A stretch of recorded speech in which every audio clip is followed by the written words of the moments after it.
যখন আফরোজা আব্বাস নির্বাচন কমিশনের সামনে ওই যেটা হলো বিভাগীয় যে কমিশনার অফিসের সামনে 5 থেকে 6,000 লোক নিয়েছিল, আমি ডাক দিলে সেখানে 50 থেকে 1 লাখ লোক আসতো, তাহলে একটা রক্তাক্ত মারামারি হইতো, অনেকগুলা লাশ পড়তো।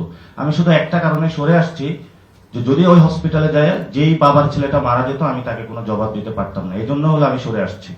তো ইনশাল্লাহ এটা কিন্তু বাংলাদেশে বিচার হবে। এই নির্বাচন কমিশনে যারা এই নির্বাচনে নেতৃত্ব দিয়েছেন তাদের বিচার ইনশাল্লাহ ভবিষ্যতে আমরা বাংলার মাটিতে করব। এবং সাথে সাথে লোকাল গভর্নমেন্ট ইলেকশনে যদি এর থেকে কোনো বাজে পরিস্থিতি হয় সেটার বিরুদ্ধে আমরা শক্ত হাতে প্রতিবাদ করব।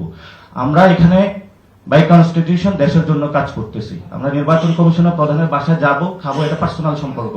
যারা নির্বাচন কমিশনার আছেন আপনারা আমাদেরকে দোয়া দিবেন, আমরা আপনাদের দোয়া দিব, কিন্তু যখন আপনারা একটা চেয়ারে আছেন সেই চেয়ার ধরে আমরা কথা বলবো। আর আমি এখানে যখন কথা বলছি আমি ব্যক্তি না ছিল কথা বলছি না, আমি এনসিপির একজন প্রতিনিধি হয়ে কথা বলছি। আমরা যেটা বিশ্বাস করি সেই বিশ্বাসটা বাংলাদেশে ইনশাআল্লাহ বাস্তবায়ন করব।